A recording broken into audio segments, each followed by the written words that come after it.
So good evening and welcome to this live with myself, Saj Hussain. It's an opportunity for you to ask me any questions you have around property investing.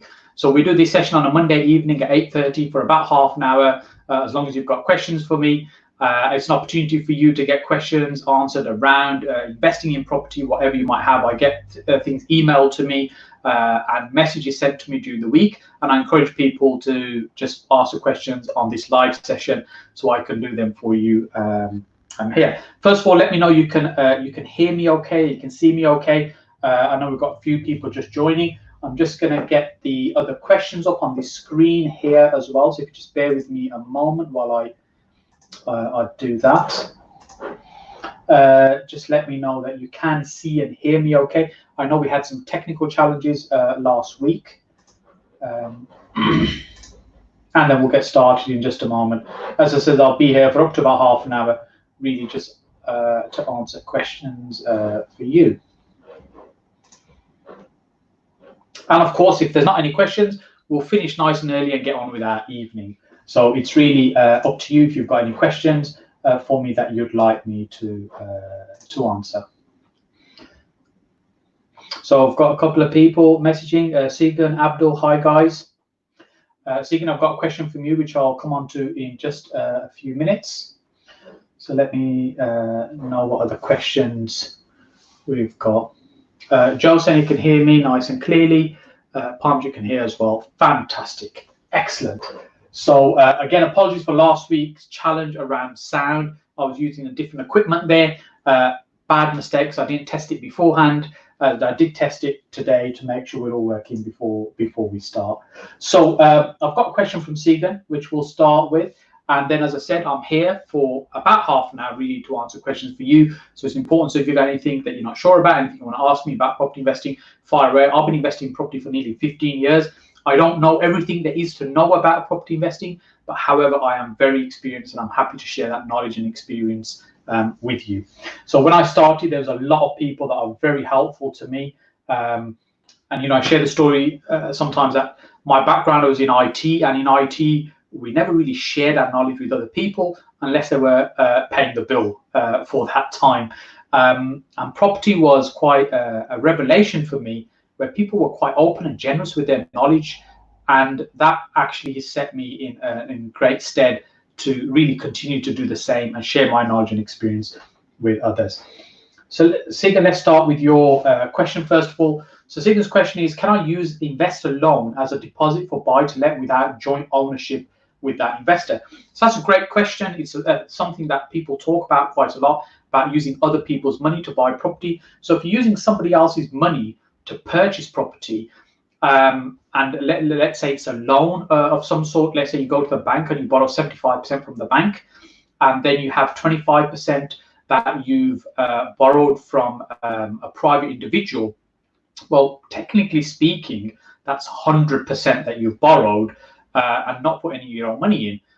From using none of your own money perspective, that's perfect. You'll purchase a property without using any money. However, the challenge is this is not something most lenders are going to find acceptable. They're going to want you to have put some skin into the game, effectively, which is why they will generally lend at a percentage loan to value of the purchase price, say 75%. They're expecting you to come up with the other 25%. Now, if that 25% is coming from somebody else, they'd want them to be part of the mortgage. So, Signa, as your question with regard to joint ownership, they'd expect you to be involved in that particular ownership of that property and be on the mortgage application. There are many creative ways people use to use other people's money to act as a deposit. I know it happens all the time. People talk about it all the time. But essentially, at the end of the day, if you're doing that, it is mortgage fraud. You're deceiving the lender in terms of how you're doing that particular transaction. Some commercial mortgages, it's different. Bridging, it's different as well. If you're not using mainstream buy-to-let, because commercial and bridging, if you're open with the lender in terms of how you're structuring the deal, they may allow you to structure it in that way. You need to speak to the broker to see how they can help. So, Sigurd, I hope that answers your question. Let me see what else we've got here. So a few people saying hi and they're online. Thank you for that. So I've got a question here from WM Ali on Facebook. What do you think about purchase lease options?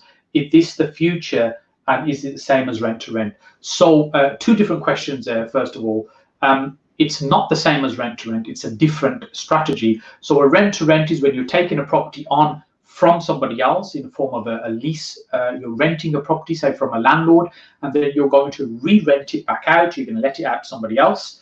And probably you're going to let the rooms individually, or maybe short stay service accommodation. So the income that you generate from that property will be significantly more than the payment that you need to make to your landlord. So that's a rent to rent model. And it's essentially based on the fact that you're leasing that property. There are alternative ways, such as management agreements, but keeping it simple. Let's say you're going to lease that property for a period of time. Now, when you're doing a lease option, it's similar but different. It's similar because you have a lease from the owner of the property, but also you have the right to be able to purchase that property, but not the obligation. So that means you're not obligated, you're not committed to have to buy that property at a future date, but you now have the right to be able to purchase it. So in terms of if there was a choice, if you're going to do one or the other, which one would you do? Well, definitely do a lease option, because it gives you everything a rent to rent does and more.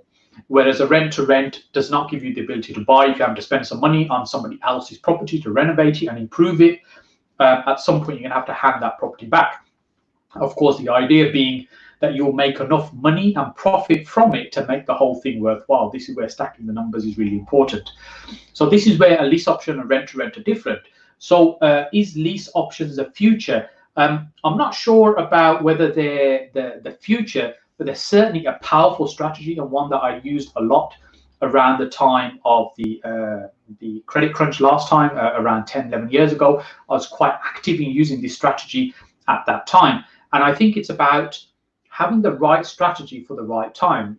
And if you follow me for any period of time, you know I talk about using the right strategy in the right location during the right point of the property cycle. So lease options work quite well when people are prepared to walk away from the property, often where there's negative equity, where they're struggling to sell the property. Those kind of scenarios contribute and make a favorable environment to lease options. And also the thing that really helps make it attractive for you, if you can pick them up with a low monthly payment, i.e. they're on some low monthly payment mortgage, so that when you're making a monthly payment, it's a low payment, enabling you to make a profit on the property as well. So I think it's a very, very good strategy to use, but it's really important that we don't force the strategy on the deal that we're looking at. The way to approach a deal is, and often these type of strategies are about working with motivated sellers. So it's finding somebody that needs to sell their property. And this is not about taking advantage of somebody. This is about understanding their circumstances, understanding why is it that they're looking to sell this property. Why is it really important for them now to get this deal done? What is it you can do to help them be able to achieve what they want? So for example, it might be a discreet sale they want to do. They don't want all the neighbors to know that they're selling the property. It might be speed is really important. They want to get it done very, very quickly. They don't want to wait for the traditional estate agency route, and buyer one come in, offer accepted, possibly fall out of bed, start again with buyer two. They don't want that. Maybe they just want the certainty that somebody's going to be able to commit to this transaction and get it done relatively quickly. Whatever it might be, you need to understand those circumstances, i.e. the degree of motivation, and what you can do to help and serve that person. Then at that point, you work out whether you're going to do it as a lease option, it's going to be a straightforward purchase, it's going to be vendor finance, it's going to be a buy-to-let mortgage, it might be an assisted sale, or whatever these many, many creative strategies that you can use to make money from property. So in short, it's really important that you're not forcing the strategy into the deal. What you're doing is assessing the deal on its own merits, and then thinking about which is the right strategy to use. And an analogy that I've heard, which I think is a great way to explain this, it's like having a toolbox of strategies. So you speak to the seller, you understand what they're looking for, and you pull open your toolbox and think which is the right strategy to use for these particular circumstances. So Ali, I hope that helped and answered your question. So let me see what else we have here. So T saying thank you for showing up. I'm only doing these because you are here. So this would be very lonely if I was here by myself and nobody's asking any questions. So yes, I'm more than happy to share my time and experience with you, but it's important that you're benefiting from this and you're here as well. Abdul, great question, but no idea. Can't really help you with that. Nearest mortgage broker in Edinburgh. I see you're on LinkedIn. If you ping me a message on LinkedIn, I'll connect you with a couple of brokers that you can speak to. I'm not sure if they're based anywhere near Edinburgh, but I know they'd probably be able to help you with Scottish products. So I've got a question here from Palmji on YouTube. Is it a good time to invest in a property to create a HMO? I'm looking at either Birmingham or Derby. What's your view on this?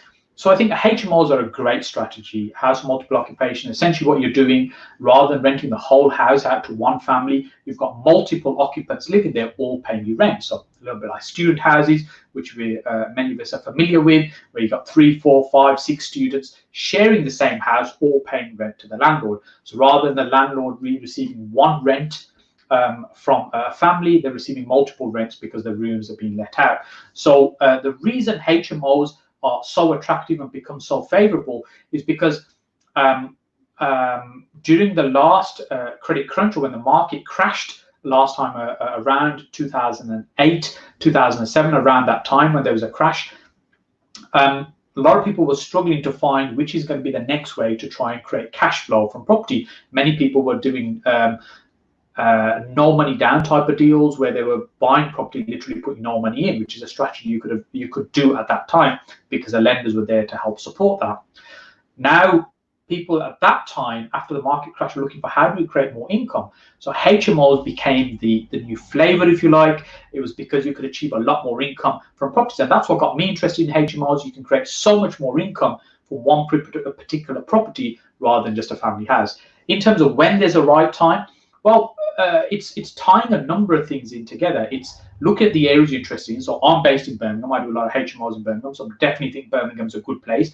We've just had Article 4 introduced last month. So if you're not familiar with that, that's when the permitted development rights are taken away to be able to turn a house, which is from a planning classification C3, to be able to turn it into a HMO, which is C4. Those permitted development rights have been removed. What that now means is if you want to create a HMO with, say, 3 or more people in there, you now need to apply for planning permission to get approval first before you can convert the house into a HMO. So that's something really important to look out for. That's the case in Birmingham. It doesn't mean HMOs are now no longer possible. It just means there's now a new barrier that we have to deal with, another hurdle we have to jump over to be able to get the deals to work. But of course, also it means that there's a more limited supply of properties in the marketplace as well. So that's the advantage there. Derby is not an area I know very well. If you ping me a message, Palmji, I'll connect you with a couple of people, one of my mentees in Derby as well, who's active in HMOs, and he'd be able to have a chat with you to share with you some of his thoughts about Derby as an area. It's very easy to do the research, and wherever you're looking, you've got to think about, the analysis you need to do is, first of all, understanding what I call your operating environment. What are the rules and regulations in the area that you want to operate in, which will be different from Dudley to Birmingham to Derby to Darlaston to Doncaster. They all have different rules and regulations for running and operating HMOs in that area. So you need to first understand what they are. So in some areas, for example, you have additional licensing. That's over and above the HMO license, over and above planning, you might have additional licensing as well. So you need to understand and get familiar with what those are first of all. Then you need to think about what type of tenants that you want to attract to the property, because you're not going to have a mix. You're not going to have students living with, say, professional tenants, or you're not going to have somebody that's saying receipt of benefits who doesn't necessarily work living with, say, students. These are going to be a clash. They're not going to work very well. So you have a certain type of tenant. So you think about which is the type of tenant you're trying to attract. So primarily, I'm not sure I'm getting all my words mixed up today, primarily our HMOs are working professionals, or sometimes what we call blue collar and white collar type of tenants. Now, once you've worked out the type of tenant that you want to attract, you've got to look at what's already in that marketplace. Do the research. Websites like Spare Room are fantastic, probably the biggest portal in terms of room rentals, to look at who else is advertising in that marketplace. What's the quality of that accommodation look like? What's the prices of those rooms? And of course, you want to do some research over a period of time, because you want to see, are those rooms actually being let, or are they sitting empty for weeks and weeks at a time? Is there saturation in that area? These are things that we need to pull together to work out where you want to do your HMOs. And of course, then you've got to look at the value of the properties, i.e. how much money you need to spend to purchase a property, how much you might need to spend to improve it, to get it to market. So for example, when I first started in HMOs, very, very little I was spending on each house to get it ready. It was really a couple of fluffy cushions on the corner on the pine bed, and hey presto, that was the job done. It was a case of it was better than everything else out there. Today I was probably spending in the region of £120,000 on each house, converting it to a high spec HMO. So it really depends what you want, what else is in the marketplace as well. So you need to do those numbers to make sure that the whole thing is going to work. What's the rents you're going to generate? What's going to be your running costs? So what's going to be the profit on that versus how much have you had to spend to get the whole thing working? Remember, HMOs are a lot more work, they take a lot more effort, but the rewards are much bigger as well. So Palms, I hope that helps. I think the questions are coming through thick and fast. We may not be able to get through all these, but I'll do my very best to do as many as I can. This is why it's important to get your question in early, because I'll just go through them in the order that they appear. James, a question. Hi Saj, any updates on the announcement you mentioned in the recent vlogs? Yes, last week and the week before I mentioned there's something I'm going to announce, but you have to wait because I'm not quite ready to announce it just yet. So that'll be coming in a future vlog. Won't be very long now, keeping you waiting there. So there's a question here from Jamie. This is Jamie Walford on YouTube. I've been identifying off-market properties and plots in my local area. How would you recommend I approach potential investors and gain commission from any sale that happens? So Jamie, if I understood it correctly, what you are looking to do is sell the properties and make a profit. Let me just reread that question, make sure I've understood it correctly. So if you're let me take a step back and explain something else first of all. If you think about what an estate agent does, an estate agent is employed by a seller to sell the property and then is paid by the seller on the sale of that property. What a sourcer does is really the reverse of what an estate agent does, or it's the other side of the fence. They're employed by a buyer to go and find a property for them, and on the successful purchase, the sourcer is paid a fee. So if you like, the estate agents and sourcers are working on the opposite side. One works for the seller, the other one works for the buyer.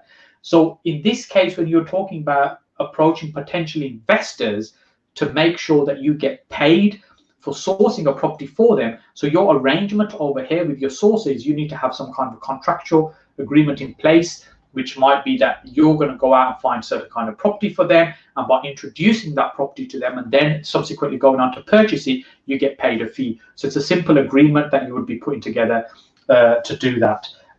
If you're struggling with that, Jamie, if you ping me a message, I'll see what I could do to send you a sample document to have a look at. Then a couple of thanks from Segan. Faisal Farouk's on YouTube asking, would you joint venture? Absolutely, I would joint venture. It's really how I built my business over the last 15 years. It's about working with other people. I'm a big believer that you can achieve so much more by collaborating with others rather than trying to do it all on your own. So I'm a big fan of joint ventures and working with other people. Not everything I do is joint ventures, but it's certainly been a big part of my journey in terms of getting involved in property. A couple of highs from T and Mohammed, thank you. So Abdul's got a question on LinkedIn. Why is a lease option not available in Scotland? That's a really good question and a good example of a question I can't answer. I've absolutely no idea. I know the rules and regulations are different, and I know lease options are not something that happens in Scotland. Something to do with the way the contracts work. They are very different. So I can't answer the question in terms of why you can't do them, but I know that you can't do them in Scotland.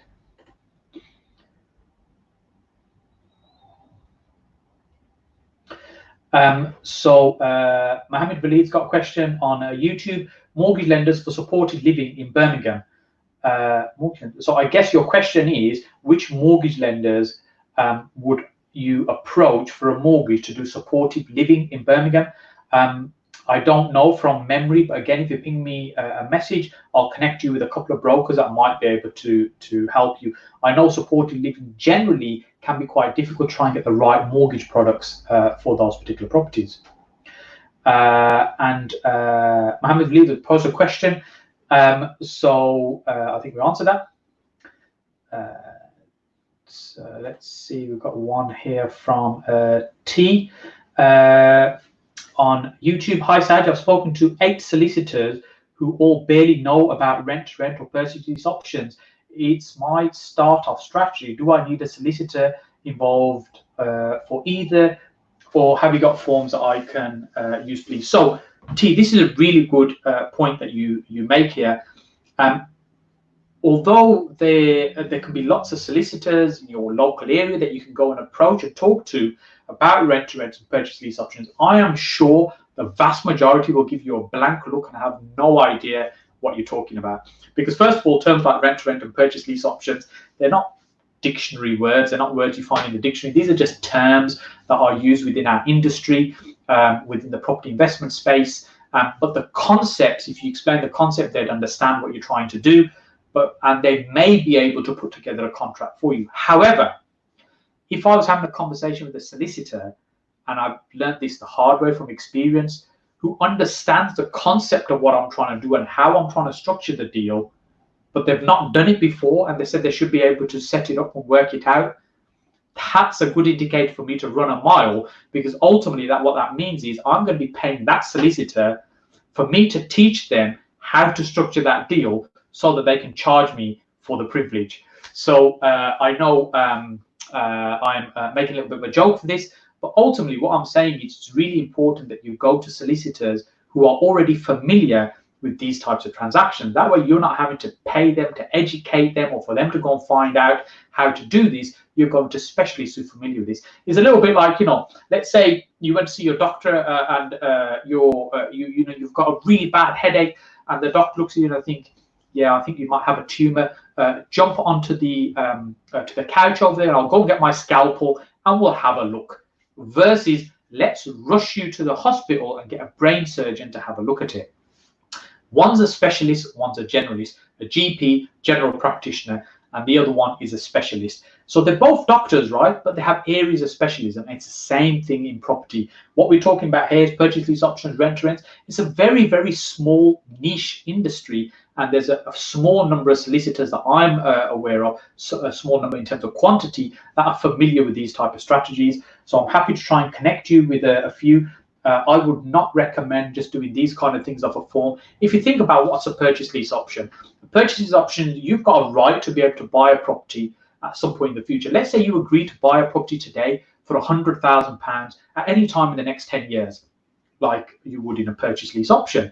And let's say in 9 years' time, that property is doubled in value. Could that happen? Yes. Is it going to happen? Well, we don't know. It might do, it may not do. But let's say it increases significantly in value.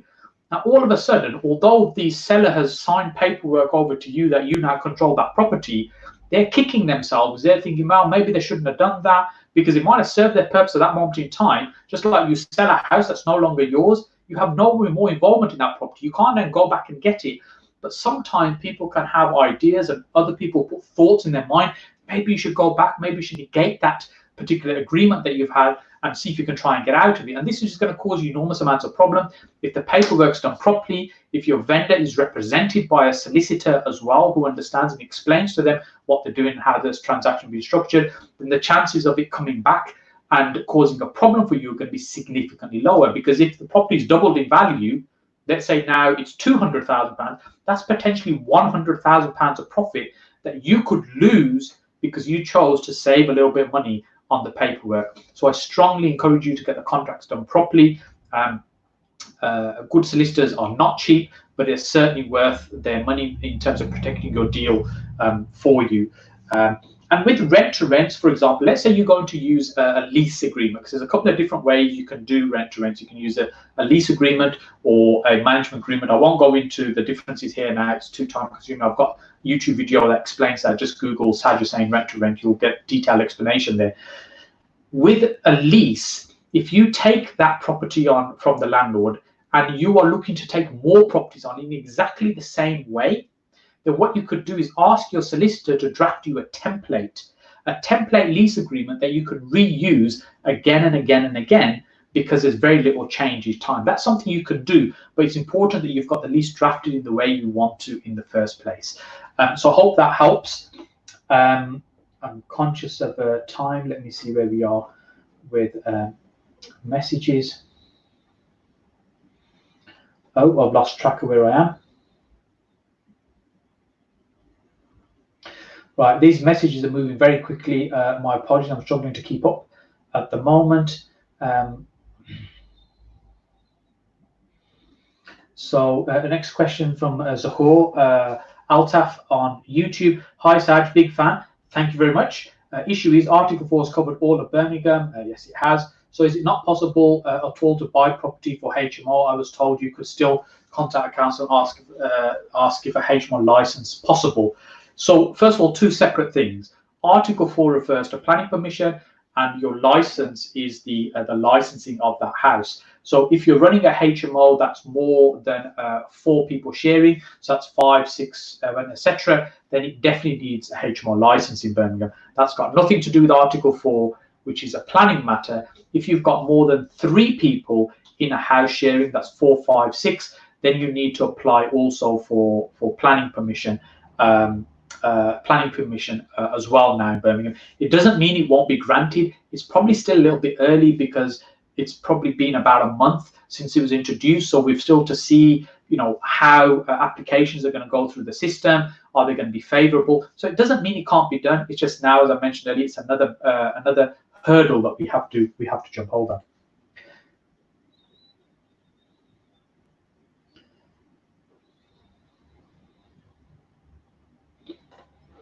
So this is Bradley on YouTube. My friend and I are looking to do our first flip, and we live in Essex. Do you have any critical advice for flipping this market and the potential market condition for the next 12 months? So first of all, next 12 months, unpredictable for sure. So you have to make sure that you've got some good contingencies in place. So what I mean by that is, if your intention is to purchase a property and sell it for a property, you need to think about, what if market conditions change? What if prices fall? What if the amount of mortgages that are being offered, i.e. the loan to values, decrease? That could impact your potential buyer's ability to buy. Stamp duty change again will happen in April, so we've got the temporary £500,000 level, which will change. If unemployment increases, we're going to be in a recessionary period. So you need to think about all these things and how it's going to impact what you're doing. So you need to make sure you've got some safety blankets in place, safety nets in place with regard to this particular strategy. And what are those safety nets that you could have in place? Well, for example, it's a case of you're first of all looking for something that's got substantial profit, that's got a substantial uplift you're going to be able to create. 2 ways to make the profit on a property. One is to buy at a very low price in the first place. You make your money when you buy. I'm sure you've heard that term before. That's because you buy at the right price. The other thing you want to do is add a value. It needs to be something you can significantly increase the value on that property. It could be a dilapidated property you're bringing up to modern standards. It could be a 3-bedroom house that you're turning into a 5-bedroom house, for example. You're doing substantial uplifts in value. So if you've got a big uplift and a big profit in that particular deal, if there's movements in the market, you can afford to absorb some of that. The other thing you want to do is have properties that will work as traditional buy-to-lets. What that means is, let's say you fall in an unfortunate position where you can't sell the property. What you can then do is at least switch to a buy-to-let strategy of letting it out for a period of time. I put a buy-to-let mortgage on it and maybe review it again in a year to 2 years' time when the market changes. So look, I hope that helps. We've run over on our time. So let me know if you're finding these sessions useful. As I said, I'm happy to do these as long as you're finding them useful and you're turning up. I'm just scrolling through and I've got quite a lot of questions that I've not been able to answer, because I allocated about half an hour for this. And I intend to be back here Monday evening. I run these on various platforms. So that's Facebook, LinkedIn, YouTube, Twitter, and sometimes Instagram, when I remember to put the Instagram feed on as well. So, you can jump on Monday, 8:30. I'd encourage you to get here early, ask your questions so I can get through that. First, there's quite a lot of questions, unfortunately, I'm not being able to get around to. I just do them in the order you send them in. So the first ones to get their questions in, I'll answer those. Hopefully, in a few months' time and social distancing situation improves, we'll start getting our monthly network meeting up and running again. And my vlogs are being released currently on a Friday. If you haven't already watched them, make sure you get onto my YouTube channel, which is The Saj Hussain. So just go onto YouTube, The Saj Hussain, and look at the vlogs and let me know your feedback. Are you finding them useful? I'm trying to do them in an educational way, where I'm teaching about what I'm doing and sharing the journey, warts and all. Just on the last vlog, talked about a builder that we've had to sack who wasn't really doing his job there. And we'll continue to do those as long as you find these useful. So just leave me to say thank you so much for giving up your time, for being here with me this evening. Hope you found this useful, and I look forward to seeing you again here next Monday, 8:30.